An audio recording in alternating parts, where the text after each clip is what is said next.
Hey, it's Matt Decker with Leveraged Wealth Management. I also happen to run cash value life insurance reviews on YouTube. And if you've seen any of my content on YouTube, you know that most of what I do is educational content surrounding cash value life insurance. And the reason that I do that is I have found over the years that most people who own a cash value life insurance policy have a policy that is structured the wrong way for maximum commissions for the agent who sold it. And in turn, it hurts them in terms of performance of the overall product. So that's what I typically do. This video is going to be a little bit different. You know, I hate the idea of selling something. I hate the idea of chasing people down and giving them something that they don't need. But I also think it's important that the people who come across my channel and who see my content, they understand the concepts that we're talking about. So that's what I'm going to do today. I'm actually going to explain the concepts around using cash value life insurance for tax-free supplemental retirement income. It's going to be a relatively short video. There's not going to be any type of like hard close. I'm not really trying to sell anything. All I'm trying to do is explain why some people, and typically the people that are doing this are high income earners. So why high earners are looking to cash value life insurance to supplement their retirement income and to do so in a tax-free nature. So what I'm going to do is I'm going to share my screen with you and just kind of go through the rationale behind why this strategy makes sense to some people. And then what I'd encourage you to do is after you see this video, go check out a bunch of the reviews that I've done on my YouTube channel, which is Cash Value Life Insurance Reviews. And there you can get a real clear picture of the right way to do this strategy and the wrong way to do this strategy. And unfortunately, most of what I see is people doing this the wrong way. So watch this video first if you're not familiar with using cash value life insurance for any type of supplemental retirement income. And then once you do that, check out all my other videos and you can be sure that if this is something you're interested in, you're going to get a plan that's actually going to work, that's designed with your best interest in mind and not necessarily the best interest of the agent or the person selling it in order to generate maximum commission. So I'm going to share this with you. We're going to go through this. It's conceptual. It's very simple. And let's go ahead and take a look at what we got.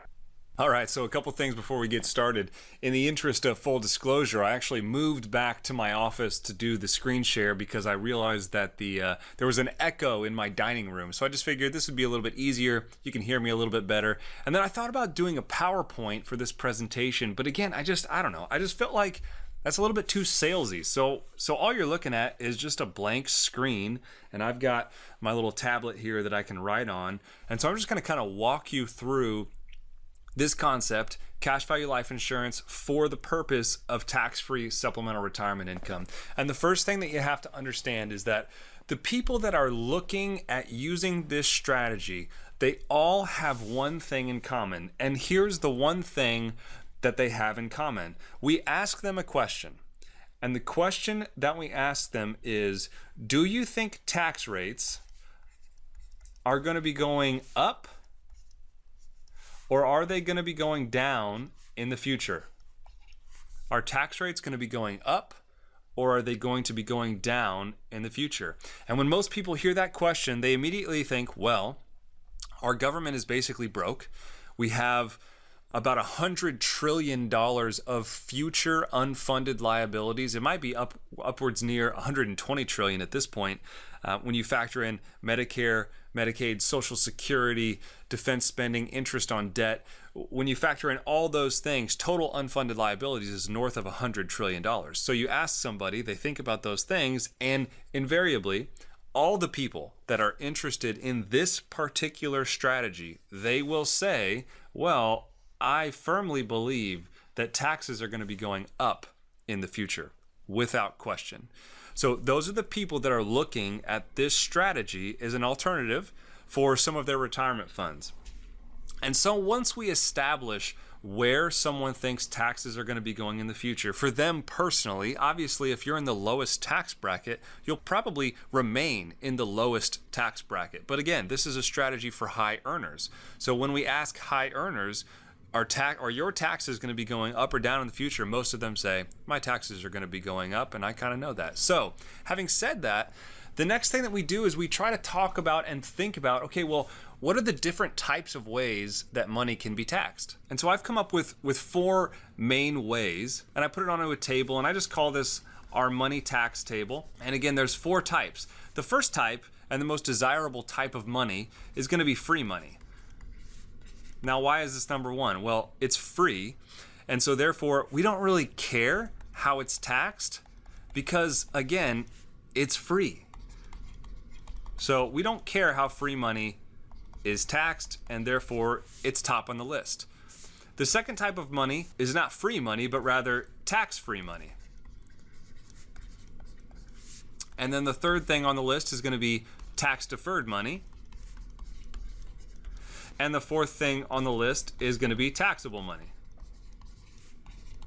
Now let's give some examples of each of these just so we kind of understand what we're talking about and we can get kind of a full picture of where what you have and what you're looking at might fit in on this list. Obviously, the higher on the list, the better. So when we're talking about free money, the things that we're talking about are going to be things like gifts, inheritance, and really the big one, the one that you have control over or some degree of control, is going to be a 401k match.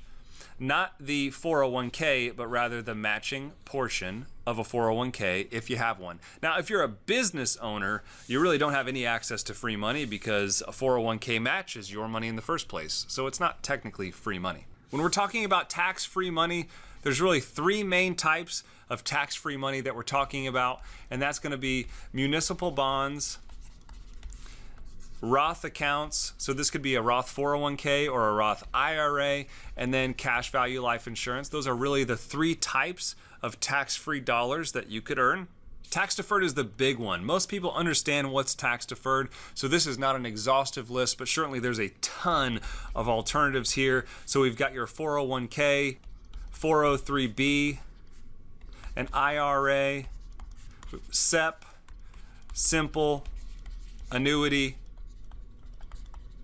all kinds of options here in this tax deferred bucket of income. And then we're talking about taxable income. Really, we're talking about non-qualified stocks, mutual funds, and real estate. Those are the main types of taxable dollars. So obviously our number 1 goal as it relates to this particular list is to max out our free money, which really is going to come down to, if you have a 401k match, maxing out your 401k match. Pretty simple. Now when it comes to the rest of the list, 2 through 4, tax-free, tax-deferred, and taxable, this is where you have some choice. This is where you're able to kind of choose which of these line items you start putting your money into. So really the question here becomes, when you get to retirement, you essentially have 2 choices for your money. And those 2 choices are taxable money and tax-free money. So let's zero in on those 2 options. So on the left, we've got all of our taxable money. Let's call this our taxable bucket. And this taxable bucket is split into 2 halves. In the left half of the taxable circle, let's throw all of our tax-deferred vehicles. So 401k, IRA, SEP, simple, 403b, TSP, annuity, all kinds of options here. Not an exhaustive list, but that's what we got. In the right half of the same circle, let's go with our taxable monies, the money that's basically taxed every single year on the gains. And so you're talking about non-qualified stocks, mutual funds, and real estate. Let's blow up our tax-free circle as well.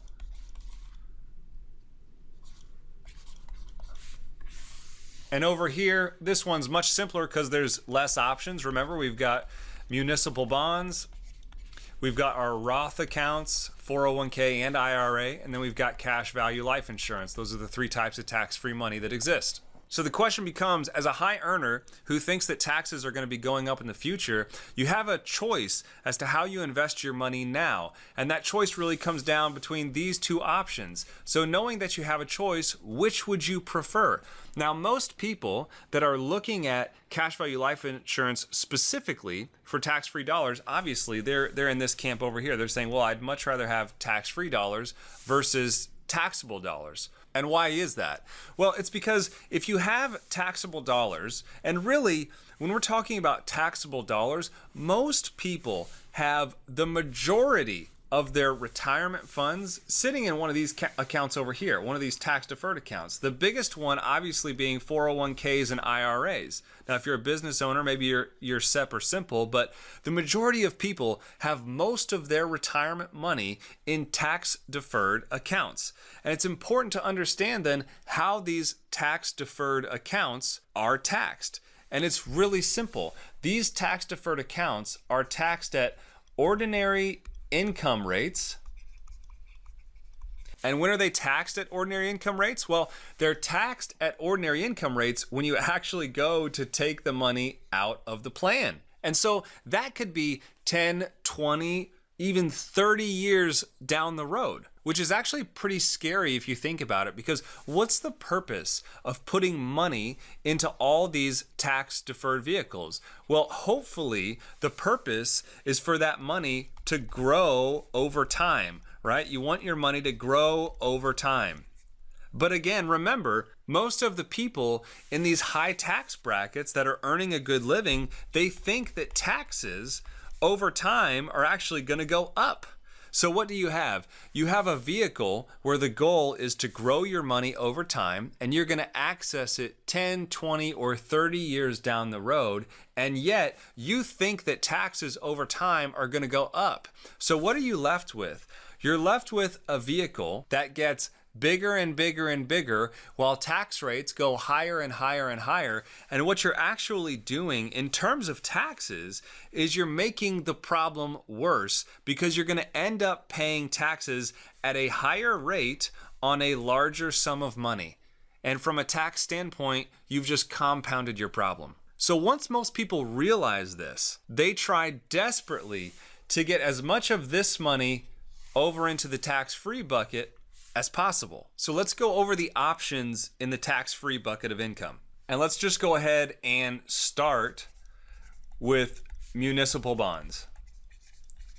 Typically, a municipal bond is going to have a relatively low yield. The income off of the bond is definitely going to be tax-free.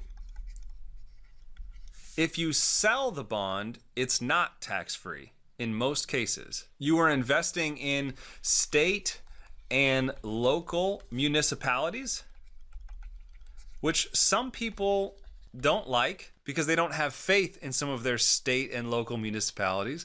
Personally, I grew up near the city of Chicago, and that is one of the last places that I might want to purchase a municipal bond from. There's several municipal bonds that have defaulted because of creditworthiness. But for me, the bottom line on municipal bonds is, with the low yields, unless you are a multimillionaire looking for a relatively small stream of income that's tax-free, municipal bonds are not the most efficient way to max out your tax-free dollars. So most people look past muni bonds. Let's key in on the Roth IRA, or the Roth accounts in general, 401k and IRA.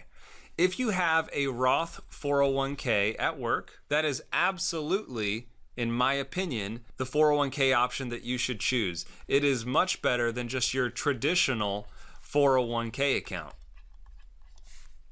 And if you get a match on your Roth 401k, even better. You should absolutely max out the 401k match through work. Most people do not have access to a Roth 401k at work. Most people, when they think of a Roth account, what they're really thinking of is just the Roth IRA done outside of work. So there's a couple things we need to understand about the Roth IRA. Number one, there's an income limit. So the IRS comes in and they say, well, you make too much money and you can't contribute. And if you are married filing jointly, the phase-out limits start at $193,000 per year. So you make more than that, they start phasing out your ability to contribute. Aside from there being an income limit, there's also a contribution limit. So no matter how much money you make, the most that you can put into a Roth IRA on any given year is going to be $6,000 a year if you're under 50, and $7,000 a year if you're over 50, and this is the 2019 limits. Another thing to be aware of in the Roth IRA is what's called the 59.5 rule. Now the Roth IRA is awesome. They give you access to whatever you put into the Roth IRA tax-free without any penalties at any point in time. But you can't touch the growth on your Roth IRA until you turn 59.5. If you do touch the growth on your IRA before you turn 59.5, they assess a 10% penalty. Now, obviously, there are some exceptions to this rule, things like buying a first home, some extreme medical scenarios, but by and large, there's only like 3 or 4 exceptions to this rule. If you try to access your gains before 59.5, you do have to pay this 10% penalty. So that's just something to know. You don't have full unfettered access to all the money in your Roth IRA. And the last thing with Roth IRAs is that most of them are going to be backed or invested in mutual funds, which means that most Roth IRAs are subject to a great deal of market risk. Now, there are exceptions to this rule. You could put an annuity inside a Roth IRA. You could do a Roth annuity. There are some other instruments that you can put in a Roth IRA to avoid market risk. But for the most part, if you have a Roth IRA, chances are it's invested in mutual funds, which means it's going to be subject to market risk. So that's the Roth in a nutshell. Now, this whole video is around the concept of tax-free retirement income using cash value life insurance, and we have yet to say anything about cash value life insurance. So let's talk about cash value life insurance for a second and why this is one of the preferred methods for generating tax-free retirement dollars for high earners. And really, it's pretty simple, because the key here is high earners. When it comes to cash value life insurance, there is no income limit in terms of how much money you make per year. You can make $1 million a year, $10 million a year. No one is going to tell you how much money is too much money to be able to contribute to cash value life insurance. So for high earners, right off the bat, it can make more sense than a Roth IRA. There's also no contribution limits. Now, there are limits that are set by what's called TAMRA, TEFRA, DEFRA. Those are some legislative rules that were written back in the 80s that dictate how much money can go into life insurance and it still get all of the tax benefits that we know and love. But there's no one capping your yearly contributions into life insurance. So I've seen people pay $2,000, $3,000, $4,000, $5,000, $6,000, $7,000 a month into cash value life insurance policies for the purpose of tax-free retirement dollars. There's also no 59.5 rule. So this is not an ERISA plan. This is not governed by any retirement legislation that's out there. And so what that means is you actually have access to all the money inside your cash value life insurance plan before age 59.5 without penalty. So that's pretty cool. Now, the cash value life insurance policies themselves oftentimes will carry surrender charges, but it has nothing to do with taxes and the IRS. So unfettered access to your money before age 59.5. And last but not least, and really most important to me, the reason that most high earners are looking to cash value life insurance instead of municipal bonds and Roth IRAs for their tax-free retirement dollars is because cash value life insurance is not subject to market risk.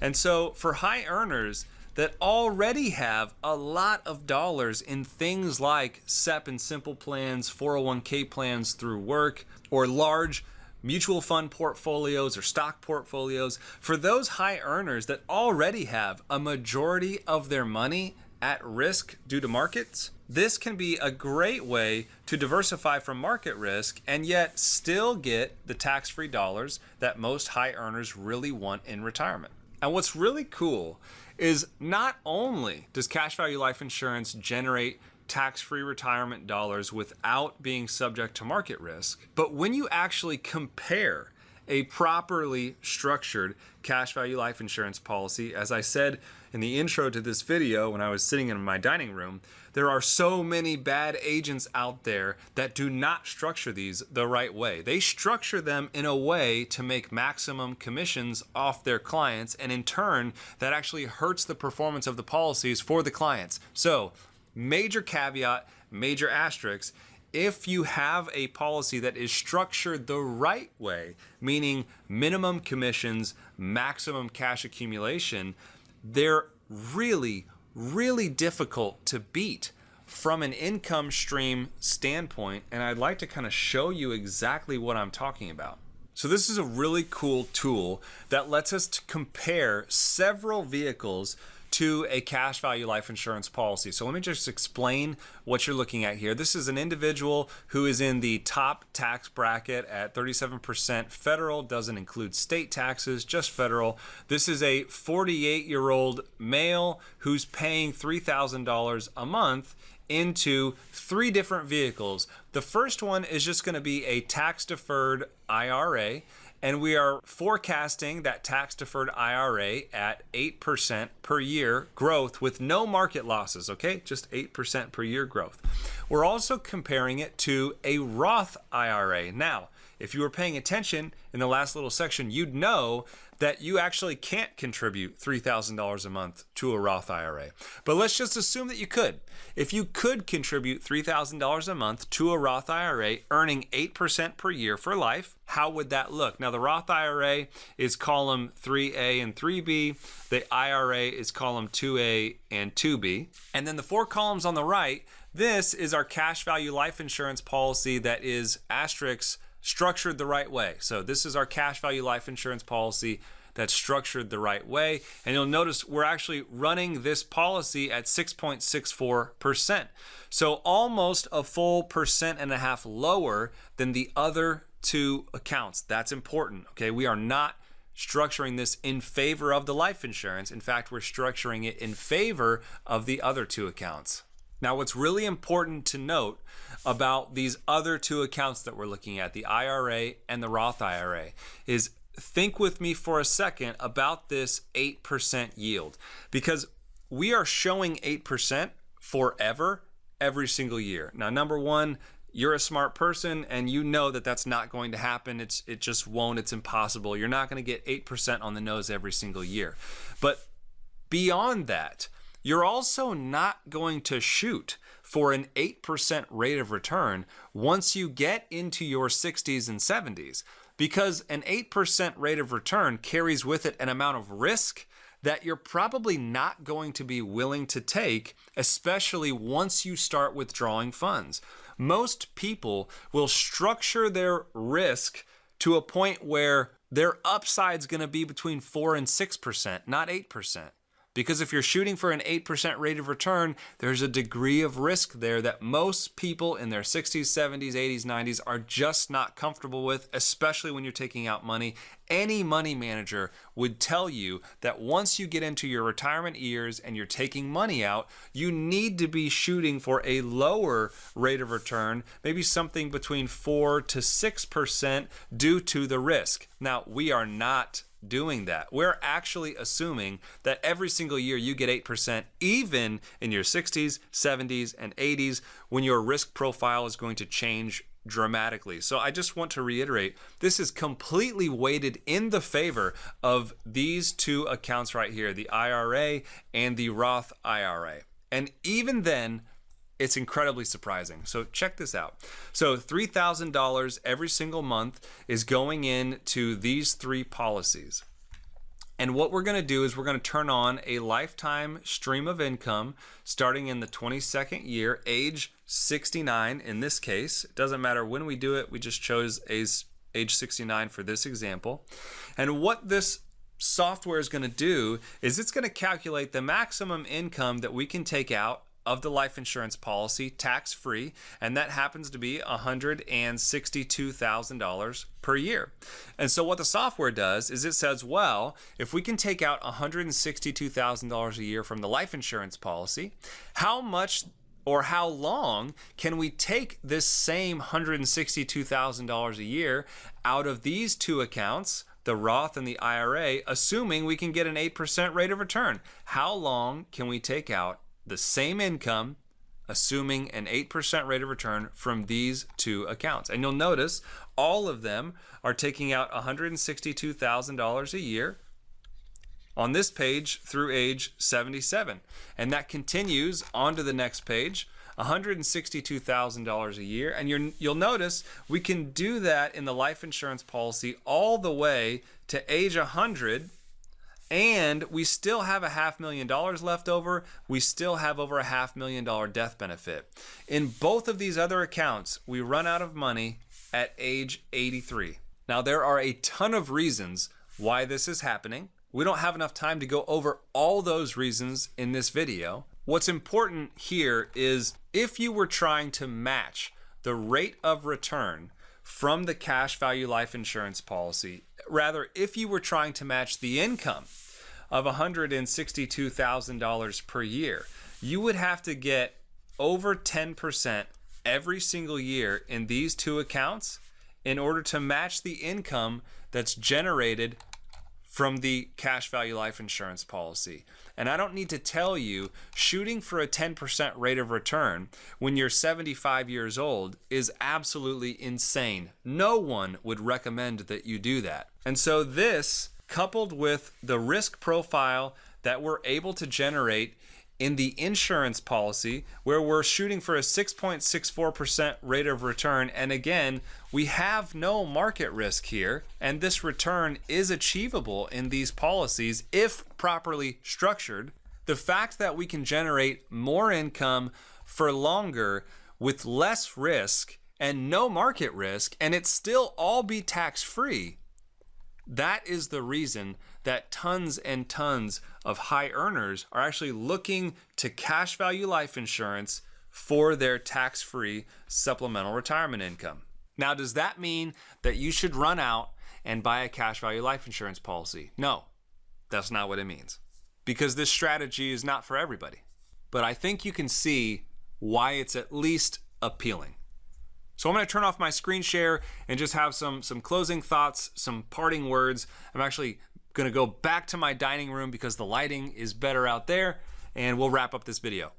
So hopefully that explains the general concept around tax-free retirement income using cash value life insurance. What I'd encourage you to do from here is, if you already have a plan like this, go check out a bunch of my other videos that do reviews on the right and wrong way to structure these products so that you can ultimately win, so that the policy and the plan is designed in your favor.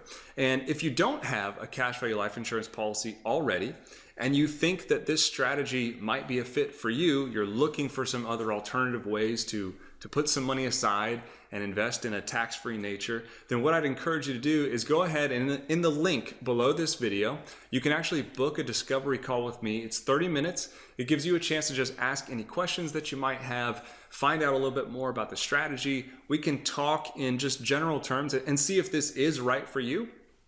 And I'll be the first person to tell you that this strategy is not right for everybody. There's things that you should be doing before you implement this strategy. But for the right person who's a high earner, who's looking for some alternative places to put money, maybe 100% of your money is already currently at risk in the stock market. Maybe your money is currently already 100% tax deferred, meaning it's going to be 100% taxed on the way out. This strategy can make a whole lot of sense. So if that's you and you're interested to learn more, below this video, you can click the link. It'll go to a calendar application. It shows you my availability over the next couple weeks. You can book a 30-minute discovery call, and you can ask any questions that you might have about the strategy. I'll try and have a really good answer for you, and then we can see if this is something that's right for you. If you haven't already done so, I would love it if you would like this video, share it with your friends, subscribe to my YouTube channel, Cash Value Life Insurance Reviews, and ask me any questions in the comments, or let me know if there's another topic that you want me to tackle going forward. I have a long list of things that I will be talking about over the coming months, but if there's something you want me to address specifically, let me know in the comments below and I will do my best to get to all of those. Thanks so much for taking the time to hang out with me here. It's Saturday here. My wife and my kids are at the gym, and so I decided, hey, I'll shoot a quick video for my friends on YouTube. So anyway, thanks for sticking with me, and I look forward to talking to you soon. Take care.